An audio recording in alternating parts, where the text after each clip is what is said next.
الحمد للہ وکفی وسلام علی عبادہ الذین اصطفی اما بعد۔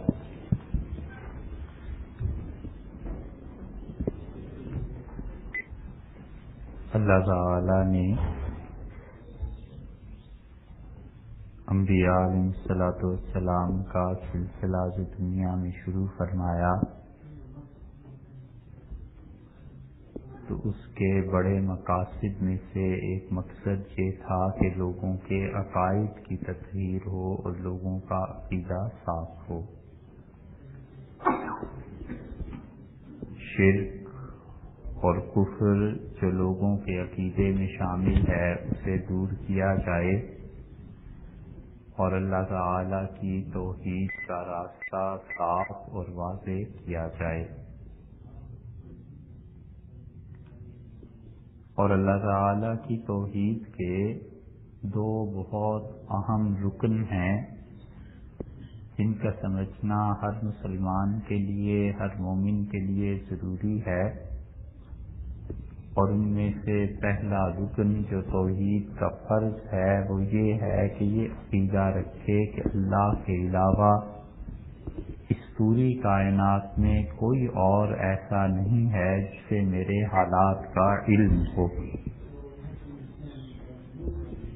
بس اللہ ہی کی ذات ایسی ہے جو ان تمام کاموں کو جانتی ہے جو میں کرتا ہوں، ان تمام خیالات کو جو میرے دل میں گزرتے ہیں اور ان تمام احوال اور حالات کو جو کسی بھی شخص کے ساتھ بیتتے ہیں، دنیا کی ایک ایک چیز کا پوری تفصیل کے ساتھ علم اللہ ہی کو زیبا ہے اور اللہ کے علاوہ کسی کو یہ علم نہیں ہے۔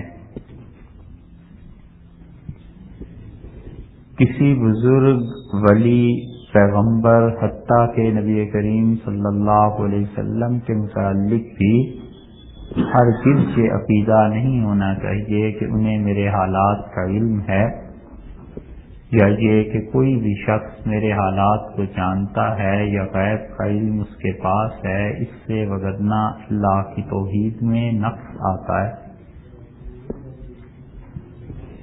اور دوسری چیز جو عقیدے میں بہت ضروری اور اہم ہے وہ یہ کہ انسان یہ بھی پورا یقین رکھے کہ اللہ کے علاوہ میرے نفع اور نقصان پہ کوئی قدرت نہیں رکھتا، اللہ ہی کی ذات ہے جو مجھ سے نقصان کو ہٹا سکتی ہے اور اللہ ہی کی ذات نفع دیتی ہے۔ نفع اور نقصان کا عقیدہ کسی کے متعلق رکھنا کہ میرا نفع کسی کے قبضے میں ہے یا میرا نقصان کسی انسان کے بس میں ہے، یہ چیز بھی توحید میں ناقص قرار دی گئی ہے۔ ایک نفع اور نقصان وہ ہے جو ہم اور آپ اپنی آنکھ سے دیکھتے ہیں، اس کی بات ہم نہیں کر رہے۔ مثلاً کسی انسان کو یہ پتا ہو کہ میرا افسر رپورٹ غلط لکھے گا تو اس سے میری نوکری کو نقصان پہنچے گا، کوئی آدمی مجھے دھوکہ دے دے گا تو میں مالی نقصان اٹھاؤں گا، یہ ایک الگ مسئلہ ہے، یہ تو بشریت ہے۔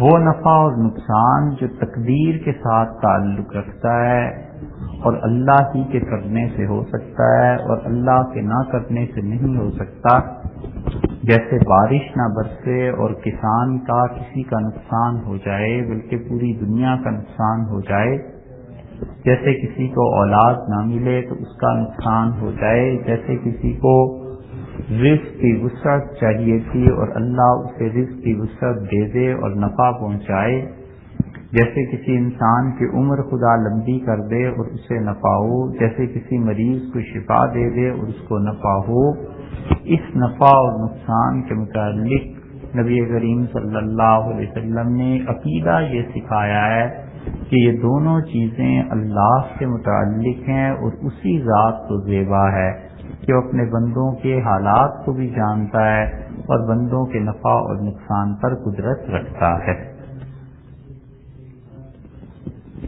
اور دوسری اہم چیز جس کے لیے انبیاء علیہ السلام دنیا میں بھیجے گئے، اس کا بڑا حصہ انسان کی اخلاقیات پر مبنی ہے۔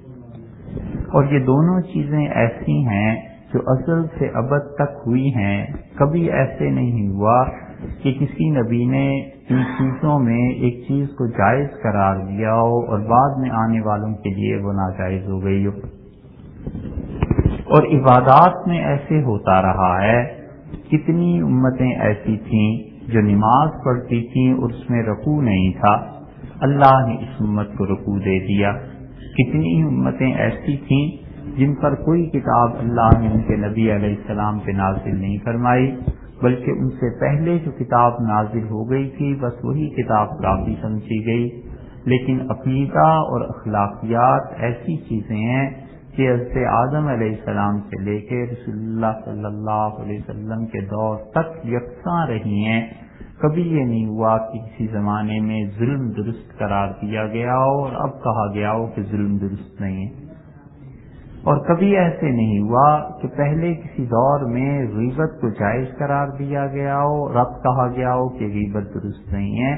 یہ انسانی اخلاقیات بھی ایسے ہی شروع سے لے کے اب تک ہیں.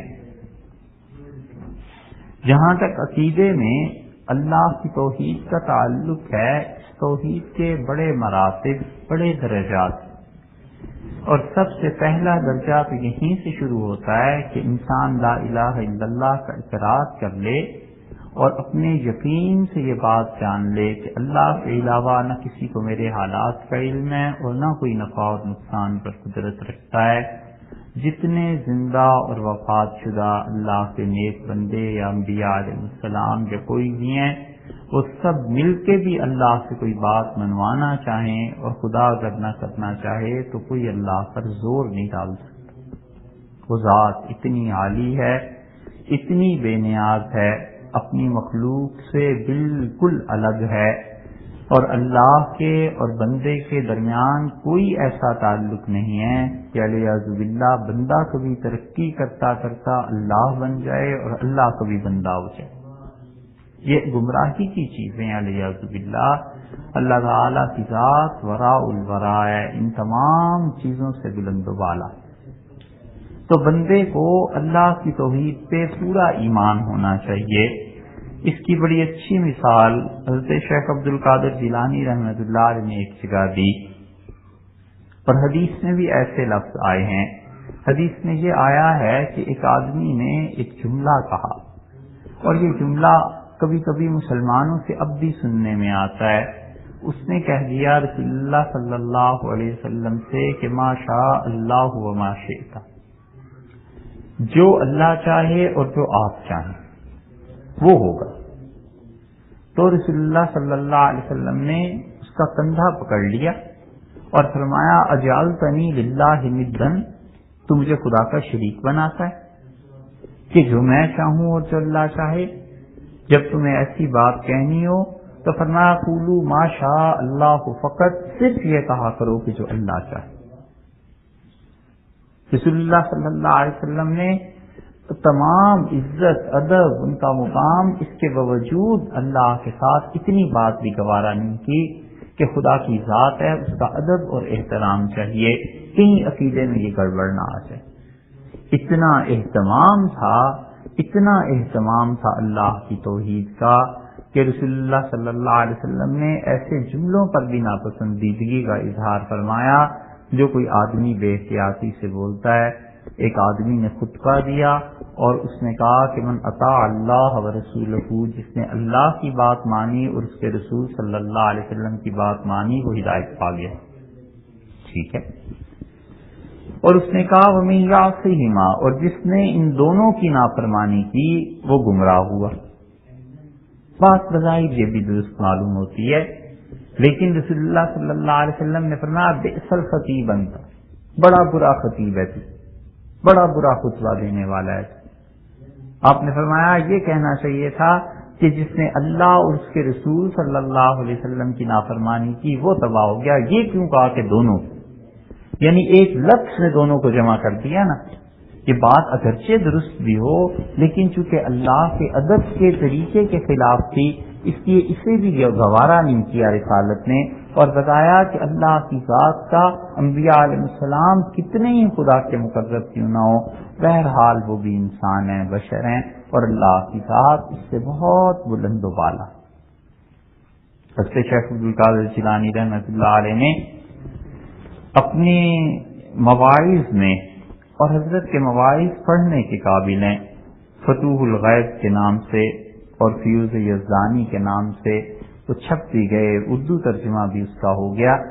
شیخ نے ایک جگہ تقدیر پر بحث کی ہے، اور وہ اللہ کے ایسے بندے تھے کہ مسلمانوں کو خدا نے ان سے بڑا نفع دیا، اور خالص اللہ کی توحید کے داعی، خالص اللہ کی طرف دعوت دینے والے، اپنے زمانے کی سیاسیات اور گری ہوئی باتوں سے بہت بلند شخصیت اللہ نے اس کو مسلمانوں کی رہنمائی کے لیے بھیجا۔ تقدیر پر ایک جگہ بحث کرتے ہوئے لکھتے ہیں، فرمایا حضرت نے کہ وہ لوگ جو اللہ کے علاوہ غیر کو پکارتے ہیں اور اللہ کے علاوہ کسی اور سے مدد مانگتے ہیں، اس کی مثال ایسے سمجھو جیسے ایک بادشاہ ہے اور دریا کے کنارے پر بیٹھا ہوا، اور اس بادشاہ کے پاس اتنا اسلحہ ہے کہ بادشاہ کے علاوہ کوئی نہیں جانتا، تیر، تلوار، نیزے، ہر طرح کا اسلحہ اس کے پاس رکھا ہوا، اور ایک آدمی جو اس کا قیدی ہے، زنجیروں سے جکڑا ہوا، دریا پر پل ہے اور پل کے نیچے لٹک رہا، ایسے سمجھیے جیسے یہاں سے لٹکا دیا جائے اور نیچے دریا ہو، اور وہ لٹک رہا ہے زنجیروں سے بندھا ہوا، بادشاہ نے یہ زنجیریں بندھوا دی اس کی، اور ایک تیسرا آدمی دریا کے کنارے سے گزرتا ہے اور وہ اس قیدی سے کہتا ہے کہ میری کچھ مدد کیجیے، میرے حالات دیکھیے، مجھ پر رحم کیجیے۔ تو حضرت نے فرمایا کہ جو بھی چوتھا کوئی عقل مند ہوگا وہ کہے گا مانگنا ہے تو بادشاہ سے مانگ، اس بیچارے سے کیا مانگتا ہے، بادشاہ تو اگر ایک تیر چلا دے یہ رسی ٹوٹ جائے اور یہ قیدی دریا میں گر جائے گا۔ وہ کہتے ہیں ساری اللہ کی مخلوق یوں تقدیر کی زنجیروں میں جکڑی ہوئی، اب جو کوئی بھی اللہ کے علاوہ کسی سے مانگتا ہے وہ ایسی حماقت کرتا ہے جیسا احمق ہوا ہے جو اس قیدی سے مانگ رہا تھا۔ انہوں نے کہا بادشاہ سے مانگنا چاہیے، اس قیدی کو تو خود تقدیر نے اپنی لپٹ میں لے رکھا ہے، اللہ کا ایک فیصلہ نافذ ہو جائے، رسی ٹوٹ جائے، دریا میں گر جائے، جو اپنے آپ کو نہیں بچا سکتا تو تمہیں کیا بچائے۔ اللہ کی تقدیر ایسی ہی ہے اور اللہ کے فیصلے ایسے ہی ہیں، کسی کا بس چلنا تو درکنار، تصور میں بھی نہیں آ سکتا کہ تعالی شان کو کوئی فیصلہ کر دیں اور کسی بندے کی یہ ضرورت ہو کہ اس فیصلے کو تبدیل کرا لے۔ اللہ اللہ ہے اور بندہ بندہ ہے، حق تعالی شان کے درمیان اور بندے کے درمیان کوئی دور دور کا بھی ایسا واسطہ نہیں ہے کہ اللہ پر کسی کا دباؤ چلے، زور چلے۔ حضرت نوح علیہ السلام نے اپنے بیٹے کے متعلق صرف ایک جملہ کہا اور وہ بھی کسی وجہ سے کہا، اللہ تعالیٰ نے ان سے فرمایا تھا کہ ہم تمہارے اہل و عیال کو بچا لیں گے، اس پانی میں غرق نہیں کریں گے۔ انہوں نے اس جملے کی وجہ سے عرض کیا کہ ان ابنی من اہلی، اللہ میرا بیٹا میرے خاندان میں سے ہے، اور اللہ آپ کا وعدہ بھی سچا ہے، اور اللہ آپ سب سے زیادہ حکم والے، سب سے بڑا حکم تو آپ کا چلتا ہے کائنات میں۔ ادب سیکھے انبیاء علیہ السلام سے بھی مانگنے کا، جتنی معرفت اللہ کی انبیاء علیہ السلام کو حاصل ہوتی ہے کسی کو حاصل نہیں ہو سکتی۔ لرزتے ہیں، کانپتے ہیں خدا کے سامنے کوئی بات پیش کرنے سے، عرض کرنے سے، اس لیے کہ جتنی معرفت بڑھ جاتی ہے ادب اتنا ہی بڑھ جاتا ہے، محبت بھی اتنی گہری ہو جاتی ہے۔ جب تک بچے کو نہیں پتا ہوتا نا یہ باپ ہے، معرفت نہیں ہوتی نا، تو باپ سے کھیلتا بھی ہے، تھپڑ بھی منہ پہ مار دیتا ہے، کپڑے بھی اس کے گندے کر دیتا ہے، اور جب شعور آتا جاتا ہے اور باپ کی معرفت کا پتہ چلتا ہے کہ والد ہیں، تو آپ دیکھیے بظاہر دوری پیدا ہو رہی ہے لیکن محبت، عظمت بڑھ رہی ہے۔ اور ادب بڑھ جاتا ہے، اور جب پورا احساس ہوتا ہے کہ والد نے کتنی قربانیاں دیں، کتنی مہربانی ہے، کتنا تعلق ہے ماں کا ہمارے ساتھ، تو پھر یہی معرفت ہے حق تعالیٰ شانہ کے بارے میں سب سے زیادہ انبیاء علیہ الصلوۃ والسلام کو ہوتی ہے۔ اسی لیے وہ خدا سے کوئی ایسی بات کہہ دیں جو اس ذات عالی، اس بارگاہ عالی کے مناسب لائق حال نہ ہو، تو پھر ساری زندگی اس کے لیے توبہ کرتے رہتے ہیں کہ خدایا وہ جو جملہ تھا اس کی معافی ہو، وہ جو ایک بات ہو گئی تھی اس کی معافی ہو، حتیٰ کہ اس ندامت کا اثر قیامت میں بھی سامنے آئے۔ حضرت نوح علیہ السلام نے ایک ہی جملہ کہا کہ اللہ آپ نے فرمایا تھا میری اولاد کو بچائیں گے، یہ میرا بیٹا میری اولاد میں سے ہے، بظاہر بالکل ٹھیک تھا۔ اللہ تعالیٰ نے فرمایا انہ لیس منا، یہ آپ کی اولاد نہیں ہے، آپ کی اولاد، آپ کی آل تو وہ ہے جو نیک عمل کرنے والے ہیں، وہ آپ کی ذریت ہے، یہ کہاں سے؟ اور ہم تمہیں کہتے ہیں نوح خبردار ایسے سوال نہ کرنا وگرنہ تم نادانی کی بات کرو۔ رسول اللہ صلی اللہ علیہ وسلم نے قیامت میں جب تم نوح علیہ السلام کے پاس جاؤ گے اور کہو گے کہ سماک اللہ عبدا شکورا، اللہ نے آپ کا نام قرآن میں شکر کرنے والا بندہ رکھا تھا، آپ چلیے اور کوئی سفارش، کوئی اللہ سے شفاعت کر دیجئے کہ حساب شروع ہو جائے، تو نوح علیہ السلام اسی واقعے کا حوالہ دے کے کہیں گے کہ میں نے تو ایک جملہ کہہ دیا تھا اپنے بیٹے کے بارے میں، اب تک اس کی ندامت ہے، میں تمہارے ساتھ نہیں جا سکتا۔ اور لفظ صحیح بخاری میں یہ آئے ہیں کہ اس کے بعد وہ کہیں گے رب نفسی نفسی، اللہ میری جان، اللہ میری جان، یعنی مجھے بچا لے خدایا، اس قیامت کی ہولناکی سے مجھے بچا لے۔ یہ جتنے سہارے انسان پھڑ لیتا ہے، نفس گھڑوا دیتا ہے، یہ سب ٹوٹنے والے ہیں جلد یا بعد۔ صحیح عقیدہ یہی ہے کہ اللہ کی ذات پر پورا بھروسہ رکھے، اور اللہ کے علاوہ غیر کی طرف جتنا منہمک ہوتا چلا جائے گا اتنا خدا کی توحید میں خلل واقع ہو۔ حضرت عیسیٰ علیہ السلام نے تو کچھ نہیں کہا، ان کی زندگی تو اس معاملے میں بھی بہت محتاط اور معصوم ہے، انہوں نے تو خدا کے بارے میں کبھی کوئی بات نہیں کی، مگر رسول اللہ صلی اللہ علیہ وسلم تم ان کے پاس جاؤ گے اور ان سے کہو گے کہ اللہ تعالیٰ سے درخواست کریں کہ حساب شروع ہو جائے، اس گھبراہٹ اور گرمی سے نجات ملے، تو کہیں گے میری قوم نے اتنی عبادت کی ہے، اتنی عبادت کی ہے میری کہ میں خدا کے سامنے جانے پہ شرمندہ ہوں، کیا اللہ کے سامنے جائیں؟ تم جاؤ محمد صلی اللہ علیہ وسلم کے پاس اور ان سے کہو۔ اور رسول اللہ صلی اللہ علیہ وسلم نے فرمایا تم لوگ میرے پاس آؤ گے اور آپ نے فرمایا ان ربی فی الغضب، میں تمہیں کہوں گا کہ میرے رب کو، میرے پروردگار کو آج غصہ ہے، اور اتنا غصہ ہے کہ اس سے پہلے بھی خدا کو کبھی اتنا غصہ نہیں آیا، اور اس دن کے بعد بھی کبھی اللہ کو اتنا غصہ نہیں آیا۔ اگر کوئی بول سکتا ہوتا اللہ کی بارگاہ میں تو رسول اللہ صلی اللہ علیہ وسلم ہی تھے، بس ان سے بڑا کوئی نہیں تھا۔ اور آپ نے فرمایا اس کے باوجود میں چلا جاؤں گا اور جا کے سجدے میں سر رکھ دوں گا، میں بات نہیں کر پاؤں، یہاں تک کہ اللہ کی طرف سے میرے دل میں کچھ کلمات ڈالے جائیں گے جو میں اب تک نہیں جانتا۔ فرمایا وہ اللہ کے سامنے میں عرض کروں گا خدا کی تعریف کے، اللہ اس سے خوش ہوں گے مجھ سے اور کہیں گے کہ آپ سر اٹھائیے، بات کیجیے، آپ کی بات سنیں گے ہم، اور میں کہوں گا اللہ اپنی مخلوق کا حساب شروع فرما دے اور شفاعت کروں گا۔ یہ ساری حدیث اتنی طویل ہے، صحیح بخاری میں 2-3 صفحے کی لمبی حدیث ہے، اس سب سے یہی پتا چلتا ہے کہ انبیاء علیہ السلام بھی کانپتے ہوں گے اللہ کے ساتھ،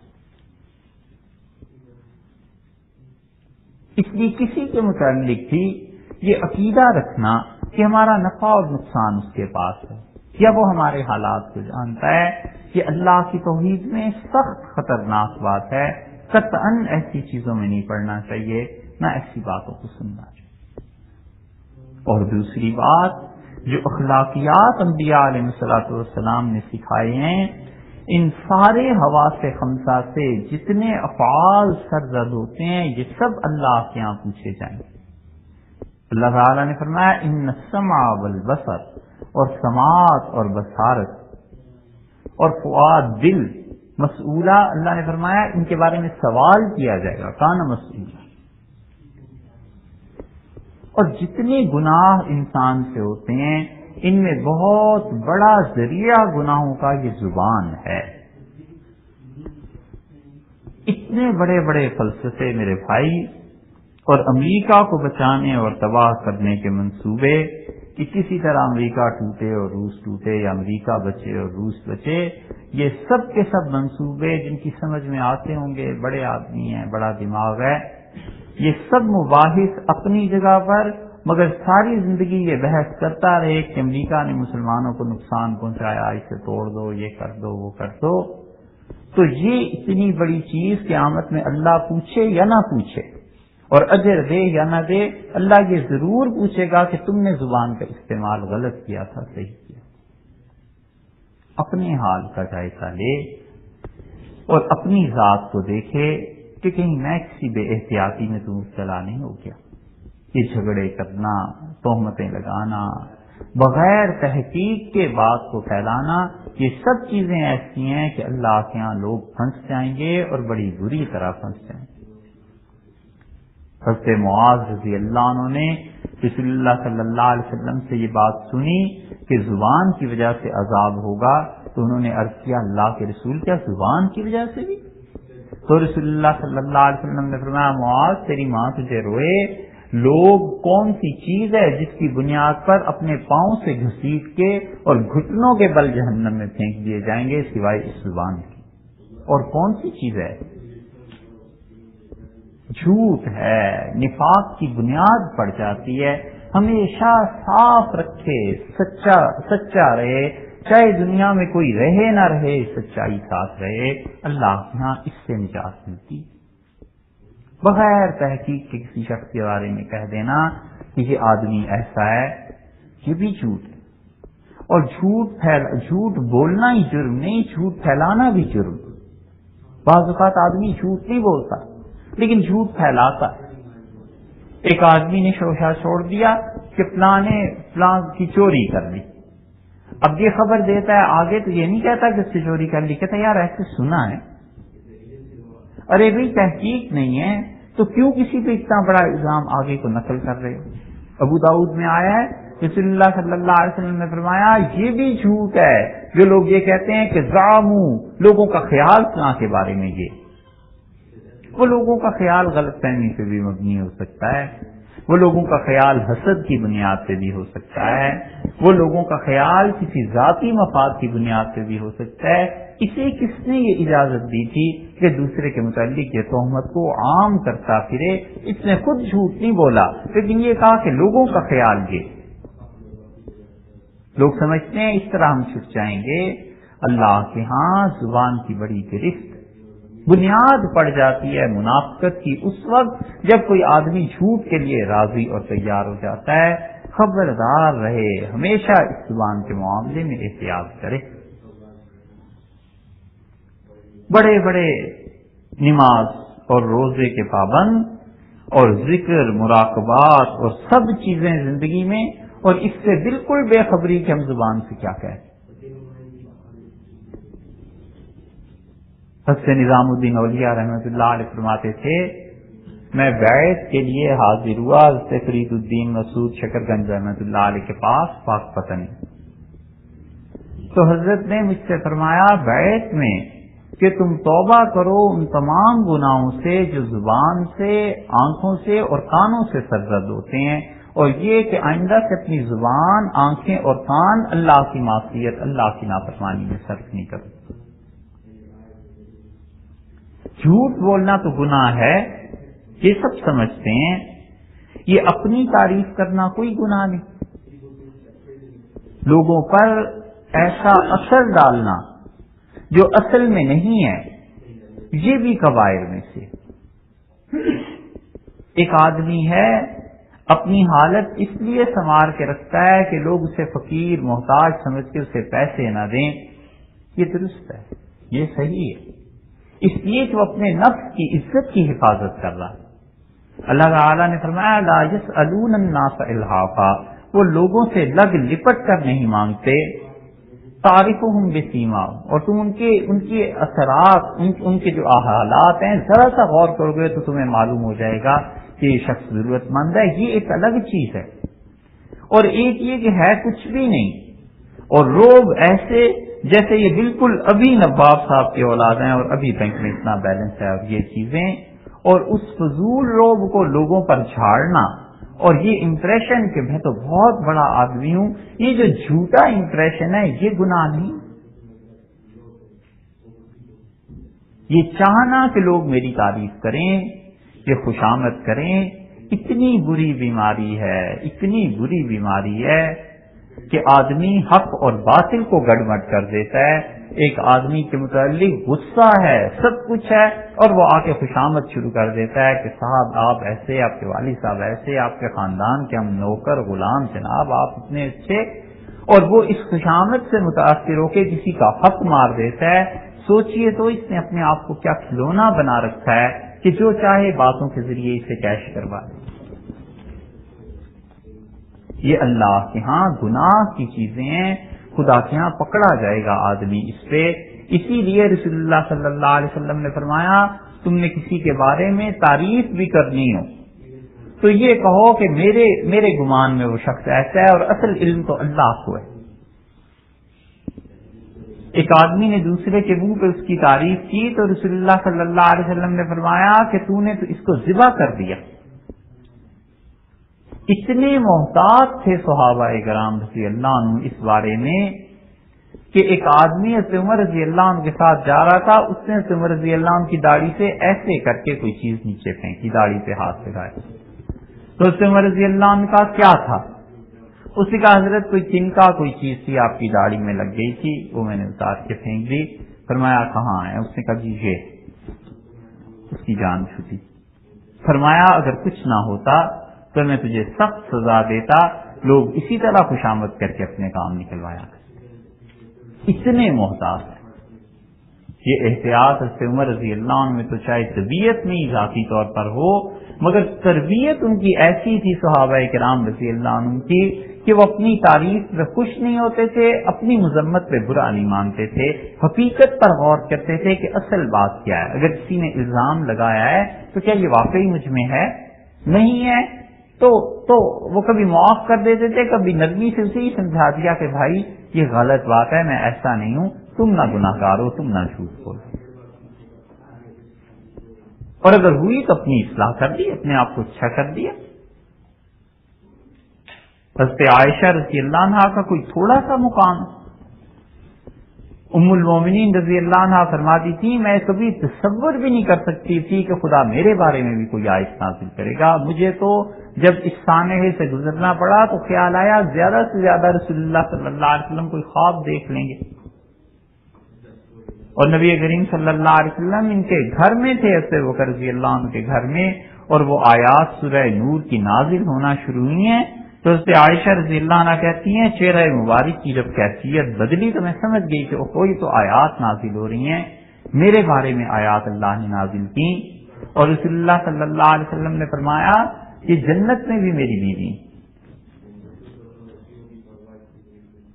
اور ساری تعریفات ان کی حدیث میں آئیں، اور وفات کے وقت اس کے باوجود یہ حال ہے کہ دروازے پہ دستک ہوئی تو پوچھا انہوں نے کہ کون ہے؟ لوگوں نے کہا آپ کے بھانجے آئے ہیں عبداللہ ابن عباس رضی اللہ عنہ۔ فرمایا اسے نہ آنے دینا۔ تو ابن عباس رضی اللہ عنہ کا بڑا مقام تھا، بڑی عزت تھی، اب انہیں کون روکتا؟ انہوں نے دروازہ ذرا زور سے کھولا، اندر آ گئے۔ اسے عائشہ رضی اللہ عنہ پر غشی تاری تھی وفات سے پہلے، تو انہوں نے آ کے کہا کہ ام المومنین آپ تو اتنی اچھی تھیں زندگی میں، اتنی اچھی تھیں، رسول اللہ صلی اللہ علیہ وسلم کو بڑا تعلق تھا آپ سے، آپ تو جنتی خاتون ہیں، جتنی تعریف وہ کر سکتے تھے۔ تو حضرت عائشہ رضی اللہ عنہ رو پڑی اور کہنے لگی میں اسی وجہ سے تمہیں کہتی تھی کہ اسے اندر نہ آنے دو، مجھے پتا تھا کہ یہ میری تعریف کرے گا، اور اللہ کی قسم عائشہ تو ایسی ہے کہ خدا کسی طرح معاف کر دے، خدا کسی طرح بخش۔ اور تم جو کہتے ہو کہ مجھے رسول اللہ صلی اللہ علیہ وسلم کے پہلو میں دفن کرو گے، خدا کی قسم عائشہ اس قابل نہیں ہے کہ اپنے نبی صلی اللہ علیہ وسلم کے پہلو میں اس کی قبر بنائی جائے، مجھے عام مسلمانوں میں دفن کر دینا۔ اور پھر وہ روتی رہیں اور پھر کہنے لگیں کہ یہ سب کچھ جو کچھ تم لوگ کہتے ہو، کیا خبر اللہ کے یہاں میرا کیا حال ہے۔ یہ سب تعریفیں سننے کا جو مرض لگ جاتا ہے کہ لوگ مجھے میری تعریف کریں، یہ اتنی بری چیز ہے، اتنی بری چیز ہے. اپنے آپ کو بچائے اس سے. کئی نفس میں یہ غرور پیدا ہو گیا کہ میں واقعی اتنا اچھا ہوں، بس بیڑا رکھو، بس تباہ ہو گیا. اللہ نے رکھا ہے کس چیز سے تعریف ہوئی؟ بہت خوبصورت ہے، اللہ نے خوبصورتی دی ہے، اور وہ چھین لیں تو ابھی ایکسیڈنٹ ہو جائے اللہ نہ کرے راستے میں اور چہرے پہ ٹانکے لگانے پڑ جائیں، پھر کیا ہوگا؟ علم ہے اللہ نے دیا ہے، اور اگر ابھی اللہ تعالیٰ کا فیصلہ ہو کہ سارا علم واپس لے لو، پاگل ہو جائے، نسیان ہو جائے، بھولنا شروع ہو جائے. یہ سب زندگی میں واقعات پیش آتے ہیں. ایسا غم آ جائے کہ زبان غم کے مارے نہ کھل سکے، اس علم کا کیا فائدہ اور کیا اس علم کا کرنا ہے؟ دولت ہے، ساری دولت ہونے کے باوجود، مال ہونے کے باوجود کوئی بیماری ایسی لگ جائے کہ بس حرام ہو گئی دولت، نہ کھا سکتا ہے، نہ پی سکتا ہے، نہ اوڑھ سکتا ہے. اب کیا کرنا ہے اس دولت؟ یہ سب چیزیں آدمی کے پیش نظر رہیں کہ میں کچھ نہیں ہوں، اللہ ہی کی ذات ہے، اسی کا احسان ہے، اسی کا کرم ہے، اور اس نے پردہ ڈالا ہوا ہے جو لوگ اچھا کہتے ہیں. اور اگر پردہ ہٹ جائے تو پھر کیا ہو؟ میرے بھائی، ہم اور آپ جو ایک دوسرے کی نظر میں اچھے ہیں، حقیقت اس کی اتنی ہے کہ بس پردہ پڑا ہوا ہے. آپ کا پردہ ہٹ جائے کہ آپ نے زندگی میں کیا کیا ہے تو ہم شاید توبہ کرنے لگیں کہ خدایا توبہ اتنے گناہ، اور ہمارا پردہ ہٹ جائے تو آپ توبہ کرنے لگیں کہ خدایا اتنا بڑا گناہ. سب کا حال ایسا ہی. کوئی بھی ایسا ہے جو اس بات کا تحمل رکھتا ہو اور کہہ سکے کہ خدایا میری پچھلی زندگی کی ساری ویڈیو کیسے کہاں چلا دے، سب لوگ دیکھنے میں پیچھے کہتا؟ کوئی کہہ سکتا ہے؟ تو جب اندر اتنا خراب ہو پھر لوگوں کی تعریف سے کیا جان، پھر لوگوں کی خوشامد سے کیا جان، پھر کسی کے اچھا کہنے سے کیا فرق اور کسی کے برا کہنے سے کیا فرق پڑتا ہے؟ تعریف کرنی ہو تو اللہ کی ذات تھوڑی ہے، اس کی تعریف کرے، اور مذمت کرنی ہو تو اپنا نفس تھوڑا ہے، اپنے متعلق سوچے. حضرت عمر رضی اللہ عنہ کو کون سا شرف تھا جو صحابہ کرام رضی اللہ عنہ میں حاصل نہیں؟ مہاجر تھے، بدری تھے، عشرہ مبشرہ میں سے تھے. خلافت کے لیے سے ابوبکر رضی اللہ عنہ نے اپنی جگہ انہیں تجویز فرمایا تھا. اور یہاں تک کہ صحابہ رضی اللہ عنہ کہتے تھے عمر جب اسلام میں آئے اس دن سے اسلام کو عزت اور ترقی ملنا شروع ہو گئی تھی. یہ سب چیزیں ہونے کے باوجود حال یہ ہے وفات سے پہلے ان کے لفظ صحیح بخاری میں کتنی جگہ آئے ہیں. انہوں نے کہا اپنے بیٹوں سے، سارے صحابہ رضی اللہ عنہ کھڑے تھے، اور انہوں نے کہا کہ لا علیہ ولا علیہ، خدا کی قسم عمر چاہتا ہے کہ اللہ اسے اپنے سامنے بھی نہ لائے اور گناہ اور نیکیاں سب برابر برابر ہو جائیں. انہوں نے کہا میرے پاس زمین ہوتی سونے کی اس وقت تو میں ساری زمین خدا کے راستے میں خرچ کر دیتا، خیرات کر دیتا. من ہول المطلع، مجھے ڈر لگ رہا ہے، میں سخت پریشان ہوں، گھبراہٹ ہے کہ اب اگلے گھنٹے میں اگلے لمحے میں کیا ہو. یہ جو کچھ سامنے پیش آنے والا ہے اللہ کے ہاں، میں خدا کے سامنے کیا جواب دوں گا؟ من ہول المطلع، میں ڈرتا ہوں اس سے، مجھ پر سخت گھبراہٹ تھا. لوگوں نے کہا عبداللہ ابن عباس رضی اللہ عنہ نے کہ امیر المومنین آپ تو اتنے اچھے ہیں، رسول اللہ صلی اللہ علیہ وسلم دنیا سے تشریف لے گئے، وکان عنک راض، وہ آپ سے خوش تھے، اور ابوبکر رضی اللہ عنہ نے آپ کو خلیفہ بنایا تھا، اور آپ اتنے اچھے. انہوں نے کہا اما الاسلام فمن اللہ علیہ. ابن عباس تو جو کہہ رہا ہے وہ اللہ نے جو اسلام مجھے دیا تھا اور میں مسلمان ہوا تھا، یہ خالص خدا کا احسان تھا، عمر کا اپنا کوئی ہاتھ نہیں. یہ صحیح سوچ ہے کہ بس جو کچھ ہے یہ اللہ ہی نے دیا ہے، اور مالک کا کچھ پتہ نہیں کہ ناراض ہو جائے اور چھن جائے، میں کیا کروں. اور انہوں نے کہا وہ جو رسول اللہ صلی اللہ علیہ وسلم دنیا سے راضی تشریف لے گئے یہ ان کا احسان تھا، مجھ سے خوش رہے. اور ابوبکر رضی اللہ عنہ جو مجھے خلیفہ بنایا یہ ان کا احسان تھا، انہوں نے اس قابل سمجھا تھا مجھے. اور باقی میری بات پوچھو تو لا لیا ولا علیہ، عمر کہتا ہے خدا اپنے سامنے ہی نہ لائے، نہ نیکیاں دکھائے نہ گناہ، بس دونوں برابر سرابر ہو جائیں، راسم بے راسن، خدا کی قسم سر بسر چھوٹ جاؤں، برابر برابر میں بھی چھوٹ جاؤں تو میں سمجھتا ہوں میرے ساتھ بڑا رحم کیا۔ یہ وہ ہے جسے قدم قدم پہ بشارت تھی کہ جنتی ہو، اس کے باوجود اپنے متعلق اتنا خوف ہے کہیں پھنس نہ جائیں، پکڑے نہ جائیں۔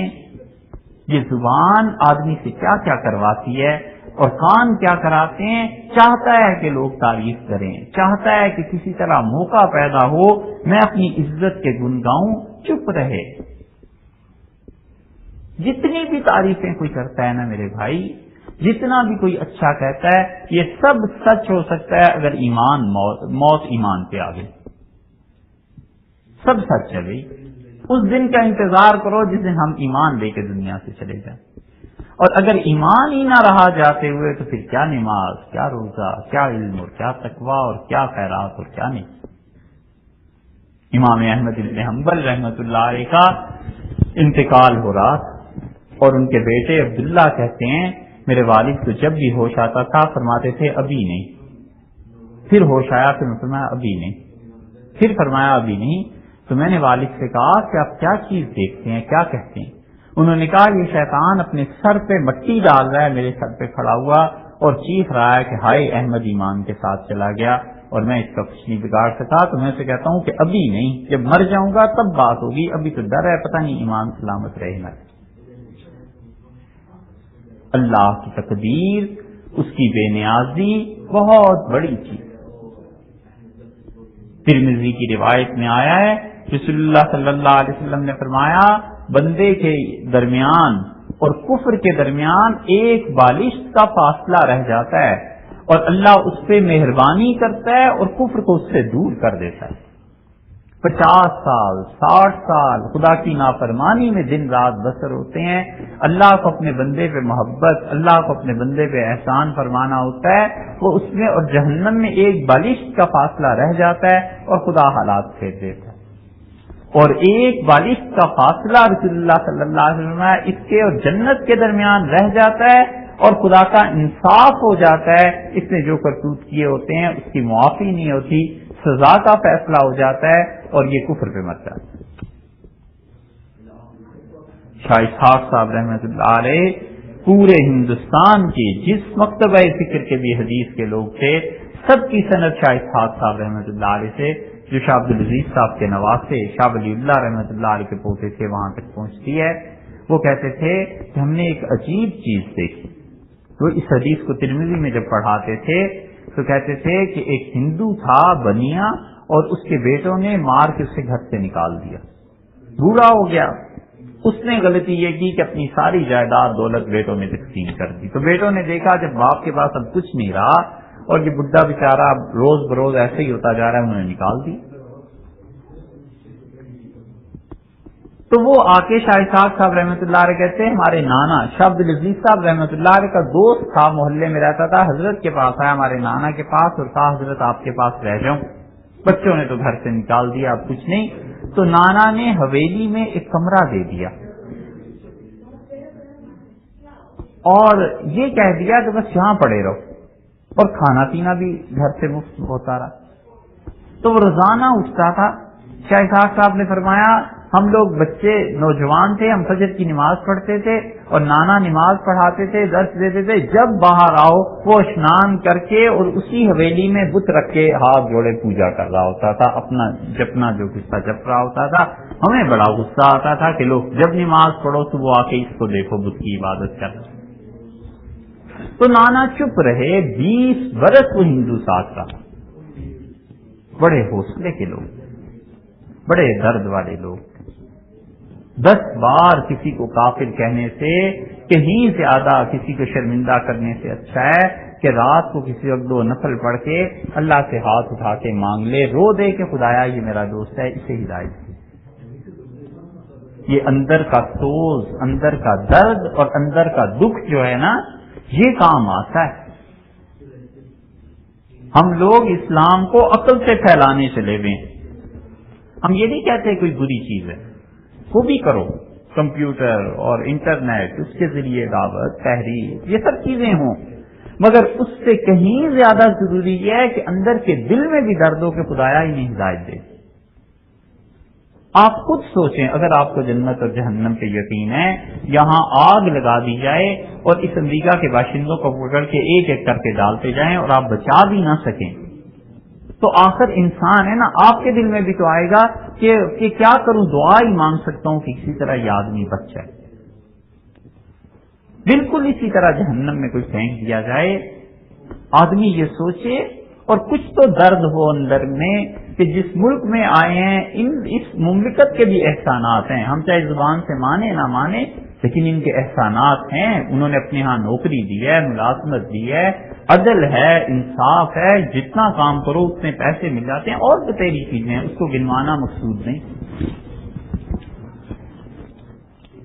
اور اس کے باوجود یہ جہنم میں ہی جا رہا ہے، تو اتنا تو درد ہونا چاہیے کہ اللہ ان کا بھی کچھ کر، تو مہربانی کر. تو شاہ صاحب کہتے تھے کہ وہ پوجا کرتا رہا، 20 برس گزرے اور نانا ہمارے کا انتقال ہو گیا، اور سب نے مل کے فیصلہ کیا کہ نانا کی جگہ مجھے بٹھا دیں. اور میں بیٹھا، حدیث شریف جب میں نے پڑھانی شروع کی تو 1 ہفتے کے بعد یہ آئے میرے پاس اور بڑے پریشان، اور کہنے لگے کہ اسحاق بیٹے، مجھے نانا تمہارے سے بڑی محبت تھی، شاہ عبدالعزیز صاحب سے، حضرت سے، اور حضرت کے ساتھ 20 برس رہے، کبھی انہوں نے کچھ نہیں ہمیں کہا اور ہمیشہ ہر طرح کی عزت کرتے رہے. اب میں سوچتا ہوں وہ دنیا سے چلے گئے، کوئی صورت ہو کہ آخرت میں بھی ہم اکٹھے ہی رہیں، اس جہان میں بھی دوستی قائم ہے. شاہ اسحاق صاحب رحمۃ اللہ علیہ کہتے تھے میرے جی میں آیا کہ کہوں مسلمان ہو جاؤ، پر پھر میں چپ رہا. میں نے کہا نانا نے اس سے دعوت نہیں دی، اسلام کا نہیں کہا، میں کیا کہوں، چلو یہ خود بولے. پھر تھوڑی دیر بعد وہ کہنے لگے اب یہ تو ہو نہیں سکتا کہ حضرت آئیں اور ہندو ہو جائیں اور ہم دونوں جنت میں چلے جائیں. اب تو یہی ہو سکتا ہے کہ میں مسلمان ہو جاؤں اور اگر مر جاؤں گا تو جہاں حضرت ہیں وہیں پہنچ جاؤں گا، بس ٹھیک ہے مجھے مسلمان کر. شاہ اسحاق صاحب رحمۃ اللہ علیہ فرماتے تھے میں نے مسلمان کیا اور اتنا اسلام کا رنگ چڑھا کہ میرے پاس دوسرے وقت میں آئے اور کہنے لگے کہ کیا ختمیں بھی ضروری ہیں؟ میں نے کہا نہیں، اس عمر میں کوئی ضرورت نہیں. اور شاہ صاحب فرماتے تھے کہ اس نے نماز سیکھی، 1 ہفتہ ہمارے ساتھ نماز پڑھتا رہا، اور ایک دن رات کو سویا، صبح اٹھ کے دروازہ کٹکھٹایا تو انتقال ہو گیا. کہتے تھے مجھے اس دن یہ حدیث سمجھ میں آئی جو رسول اللہ صلی اللہ علیہ وسلم نے فرمایا کہ ساری زندگی معصیت اور گناہ میں گزارتا ہے اور اللہ کی رحمت غالب آتی ہے، ایک بالشت کا فاصلہ رہ جاتا ہے اس میں اور جہنم میں، اور خدا اٹھا کے جنت کی طرف پھیر دے. تو جب تک ایمان پہ موت نہ آ جائے کس کی تعریف؟ لوگ سب سچ کہتے ہوں گے، بڑا اچھا ہے کوئی بھی، بڑا خوبصورت ہے سب، لیکن فیصلہ تو اس دن ہوگا جس دن ایمان کے ساتھ مرنا ہے. خط کو دیکھ کے تعریف شروع کر دے کہ سبحان اللہ کیسا اچھا خط ہے، کیسا اچھا لفافہ ہے. ارے اندر دیکھو اس کے، ممکن ہے کوئی جیل کا وارنٹ ہو تو پھر پتا چل جائے گا کہ اندر کیا. آم کو دیکھ کے اس کی تعریف کرنی کہ چھلکا اور رنگ کیسا خوبصورت ہے، اور اگر اندر سے گلا ہوا تو یہی حال ہم سب کا ہے کہ یہ صرف ظاہر کے اعمال ہیں. ہم نے نماز پڑھی، یہ قیامت میں پتا چلے گا کہ اللہ نے قبول فرما لی تھی نہیں کی. نیکی کی، پتا چلے گا قیامت میں کہ اللہ نے کیا کرم فرمایا تھا. تو جب تک ایمان پہ نہ مرے تب تک کس کا منہ ہے کہ دعوت ہے. اس لیے اس زبان کے گناہ سے اپنے آپ کو بچائے. اور بدترین گناہوں میں سے ایک یہ ہے کہ لوگوں کی عزت کو جائز قرار دے. سود سے بچتے ہیں نا، یہاں کوئی دن ایسا نہیں جاتا جب سے لوگ ہم سے سود کا مسئلہ نہ پوچھتے ہوں کہ جی سود اتنا بڑا گناہ، سود اللہ کے ساتھ جنگ ہے، سود سے بچنا ہے، گھر نہیں لینا، گاڑی نہیں لینی، سود سے بچنا ہے. نبی کریم صلی اللہ علیہ وسلم کے پاس آخری حج میں ایک صحابی رضی اللہ عنہ کہا کہ اللہ کے رسول میں نے احرام کھول دیا ہے اور قربانی نہیں کی، تو کیا میرا حج ہوا یا نہیں ہوا؟ تو نبی کریم صلی اللہ علیہ وسلم نے فرمایا تیرا حج ہو گیا. اور آپ نے فرمایا کوئی حرج نہیں. ان کا کوئی حرج نہیں، آپ نے فرمایا کوئی حرج نہیں. اور میں تمہیں بتاؤں حرج کیا چیز ہے؟ حرج نقصان کو کہتے ہیں نا. آپ نے فرمایا حرج اس میں ہے کہ تیری زبان مسلمانوں کی عزت میں آ جائے، انہیں بے آبرو کرنے لگے. آپ نے فرمایا سود سے بدتر یہ گناہ ہے اپنے آپ کو اس سے بچانا. سود سے بچتے ہیں، جھوٹ کی تہمت سے نہیں بچتے. سود سے بچتا ہے، غیبت سے نہیں بچتا. سود سے بچتا ہے اور یہ نہیں سوچتا کہ کسی کے بارے میں ایک جملہ کہہ دیا اور اس کی کریڈیبلٹی پہ لوگوں کو شبہ پیدا ہو گیا. ایک جملہ کہہ کے کسی شخص کی ساری عمر کی محنت پہ پانی پھیر دیا. ایک جملہ کہہ کے اچھا خاصا رشتہ کسی کا توڑ دیا. اس کا جواب کون دے گا خدا کے ہاں؟ یہ سب معافی. کبھی اتنی بے احتیاطی نہ کرے، ہمیشہ سوچ سمجھ کے بات کرے. 10 بار سوچے کہ یہ جملہ اللہ کے ہاں کس کھاتے میں میرا جائے گا. اور جس سے ایسی غلطی ہو گئی ہو معافی مانگ. یہ آج کی دنیا میں آسان ہے معافی مانگنا، قیامت میں تو اللہ خود ہی انصاف کر دے گا. رسول اللہ صلی اللہ علیہ وسلم نے فرمایا اپنے مال کو خیرات کر دے تو موت سے پہلے پہلے، اور جب تم مر جاؤ گے تو پھر تو وہ وارثوں کا ہو ہی گیا، پھر تمہاری کیا ضرورت. اس لیے سوچے کہ کس کس کے ساتھ کیا معاملہ ہے. زبان کو کتنا بے احتیاطی سے استعمال کیا، جھوٹ کتنا بولا ہے، غیبت کتنی کی ہے، اور سب سے بدتر چیز اپنی زبان سے اپنی تعریف کتنی مرتبہ کی ہے. اللہ سے معافی مانگے. جب تک اپنے آپ سے بدگمانی اور دوسروں سے حسن ظن رہے خیر ہی خیر ہے، اور جس دن اپنے آپ سے اچھا گمان اور دوسروں سے بدگمانی شروع ہوئی شر ہی شر ہے، بس اس دن تباہی کا دروازہ کھل گیا. رسول اللہ صلی اللہ علیہ وسلم ظن المومنون خیر، ایمان والوں کے ساتھ ہمیشہ اچھا گمان رکھو، ہمیشہ اچھا گمان رکھو. آپ اصول سمجھیے ایک اسلام کا، ساری زندگی کے لیے بس یہ اصول بنا لیجیے. ہم آپ سے عرض کرتے ہیں اسلام کا اصول یہ ہے کہ ہر شخص بنیادی طور پر اچھا ہے، کوئی شخص برا نہیں ہے، اور کسی کو اچھا سمجھنے کے لیے کسی دلیل کی ضرورت نہیں. سیدھی سادی بات، ہر شخص اچھا ہے. حضرت عائشہ رضی اللہ عنہا کے معاملے میں اللہ تعالیٰ نے فرمایا ہے کہ تم نے جب یہ بہتان تہمت ان پہ سنی تھی، تم نے کیوں نہیں کہا کہ اللہ ہی کی ذات پاک ہے، مگر عائشہ پہ یہ بہت بڑا بہتان ہے، وہ ایسی نہیں ہو سکتی. بغیر کسی دلیل کے ہی کہا نا. تو کسی کے بارے میں بھی اچھا سمجھنے کے لیے کوئی دلیل کی ضرورت نہیں. اچھائی پہ دلائل نہ طلب کیجیے نہ خود قائم کیجیے، ہر آدمی اچھا. اور اسی اصول کا دوسرا جز یہ ہے کہ کسی کو برا سمجھنے کے لیے دلیل کی ضرورت ہے، اور اس دلیل کو پہلے دیکھیے کہ کتنی بڑی دلیل ہے اسے برا سمجھنے کے لیے، اور پھر اس کی برائی کے اظہار کا اگر شرعاً واجب ہے، موقع ایسا آ گیا تب برا کہے، ورنہ چھپ. بس سیدھی سادی بات. ہر ایک کو ہم اچھا ہی کہیں گے جب تک کہ وہ اپنے آپ کو برا خود ثابت نہ کر دے، اور اس کے بعد اسے جب برا کہیں جب ضرورت پیش آئے گواہی کی. جب ضرورت کوئی نہیں ہے تو کیا ضرورت آخر اس کی کیا ہے کہ ہر ایک کو برا کہتے تھے. ایک آدمی چور ہے، آپ کے پاس اس کی دلیل ہے، تو کیا یہ ضروری ہے کہ یہاں پر اشتہار لگایا جائے کہ فلاں محلے گلی میں فلاں آدمی چور ہے؟ کیا ضرورت ہے؟ ہاں، جب اس کے رشتے کی باری آئے، جب اس کی نوکری کی باری آئے، پھر کوئی پوچھے کہ صاحب ہم نے اپنی بہن بیٹی کا نکاح کرنا ہے، صاحب اس کے ساتھ شیئر کرنا ہے، بزنس کرنا ہے، آپ کا دوست آپ کا گلی محلے میں رہتا ہے، آپ بتائیے. اب صاف بات کریں. اب اگر جھوٹ بولے گا تو یہ بھی گناہ ہے. ضرورت آ گئی نا. جب ضرورت نہیں ہے پھر کیوں بولے؟ ہر شخص اچھا ہے، اس لیے کہ کم سے کم یہ چانسز ضرور ہیں کہ اس کا دل میرے دل سے اچھا.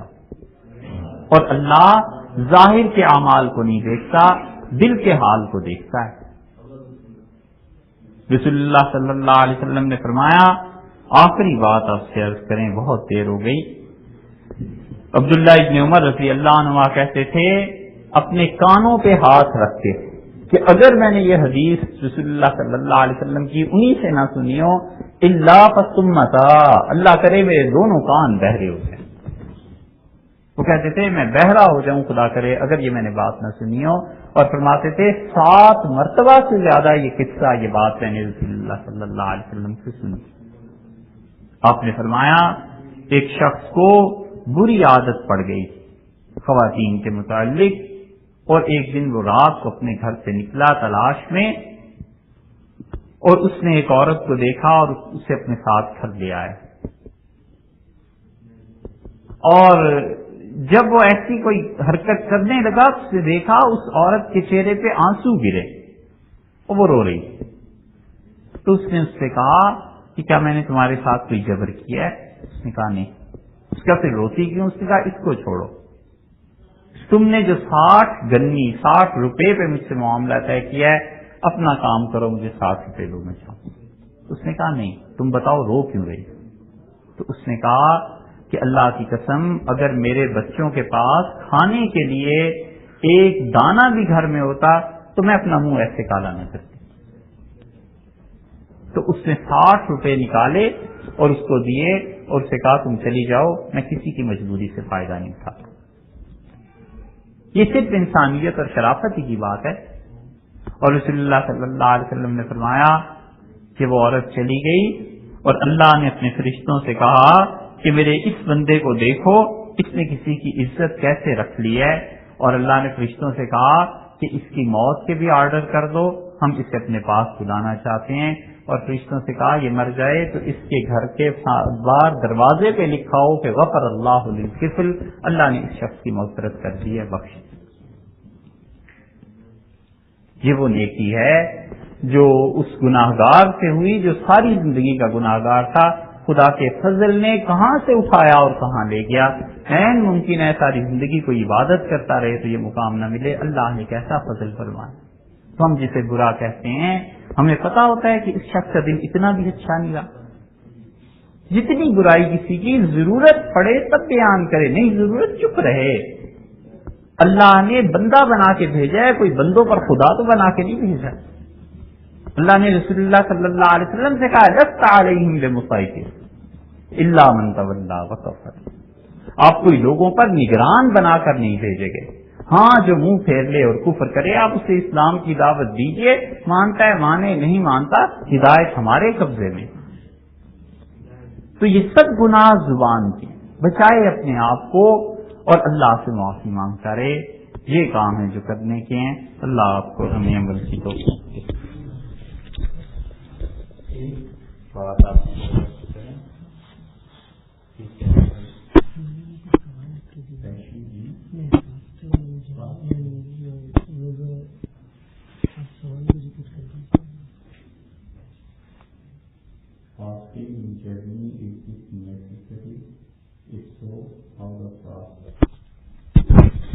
روزے میں اگر تو سحری ہو رہی ہے گھر پہ تو پھر روزہ رکھنا ضروری ہے. اگر سحری گھر پہ نہیں ہو رہی، سحر کہیں سفر میں ہے، تو پھر اختیار ہے روزہ رکھے یا نہ رکھے. اور اگر روزہ رکھ لیں تو اچھا ہے، بہتر ہے. اللہ تعالیٰ نے فرمایا من تصوموا فہو خیر لکم، تم سفر میں بھی روزہ رکھ لو، بہت اچھا ہے. لیکن اگر نہیں رکھے کوئی باوجود سہولت میسر ہونے کے، جہاز وغیرہ کے، پھر بھی نہ رکھے تو کوئی گناہ نہیں، اس کے لیے گناہ نہیں. اللہ نے اجازت دی ہے، بعد میں کسی وقت اس کی قضا کرنی چاہیے. with reference to previous lecture about change of feet through du'as, what is the limit? کوئی حد نہیں. اسلام اور کفر کی تقدیر اگر دعا سے بدل سکتی ہے، اس میں ہم نے بتایا تھا کہ عمر رضی اللہ عنہ نے اللہ سے کیا دعا مانگی. اور زندگی اور موت کے فیصلے اگر اللہ کے ہاں دعا سے بدل سکتے ہیں تو اس سے زیادہ حدود اور کیا چاہیے. کوئی حد نہیں ہے، ساری تقدیر بدل جاتی ہے اللہ کے ہاں، اللہ اگر دعا کو قبول فرما لیں. Are the male decided by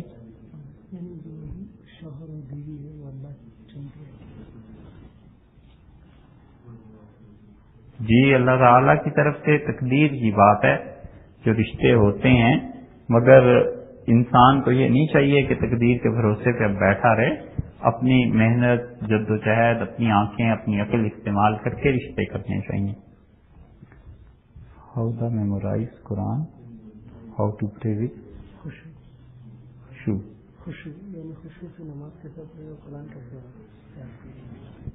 اللہ کی یاد، اللہ کے ذکر کا جب غلبہ ہو جاتا ہے، اور اصل چیز یہ ہے کہ اللہ سے محبت کا غلبہ ہو جائے تو پھر یہ خشوع اور سب چیزیں آ جاتی ہیں.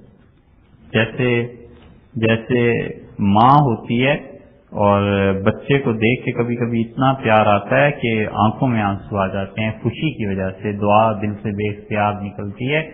ایسے ہی اللہ کی ذات، اس کے احسانات، یہ چیزیں جب بندے کی سمجھ میں آئیں اور اللہ تعالیٰ کا ذکر کثرت سے کرتا رہے تو پھر یہ چیزیں آسان ہو جاتی ہیں۔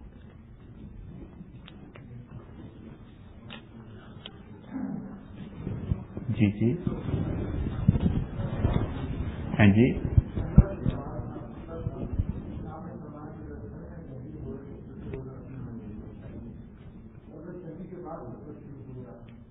جی تو ہی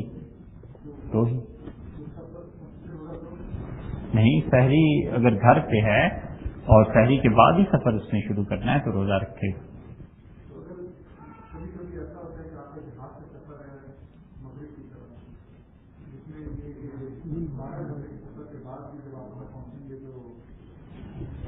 جی اس میں ہے اجازت، یہ تو مستثنا چیزیں، وہ استثنیات جو ہیں وہ اپنے مقام کے ہیں۔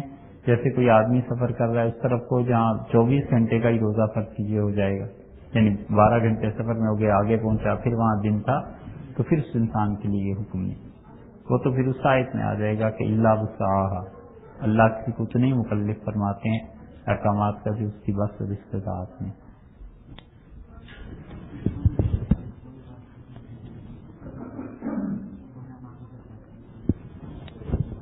جی میرا خیال ہے غالباً یہ آخری بیان ہے اس مجموعی اعتبار سے، اس کے بعد تو 2-3 بیانات عورتوں کے یا پھر کوئی اور مسجد ہے وہاں ہے۔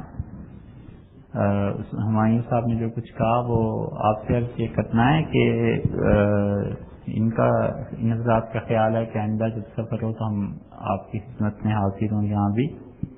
اگر ہم نے ان سے کہا ہے صاف سی باتیں ہیں 2-3، ایک تو بات یہ ہے کہ دیکھیے یہ واعظ اور یہ لیکچر اور ان کی مثال ایسے ہی ہے جیسے کوئی بچے کو 5 روپے دے پھر خرچ کراؤ، پھر 5 روپے دیے پھر خرچ کرایا، تو یہ چیزیں چلتی ہی رہتی ہیں۔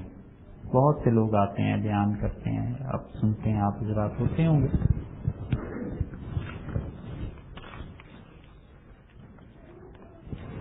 عورتیں تعلیم کے لیے مسجد ضرور آئیں بھائی، بالکل نہیں ناغہ کرنا چاہیے، تعلیم حاصل کرنا ضروری ہے۔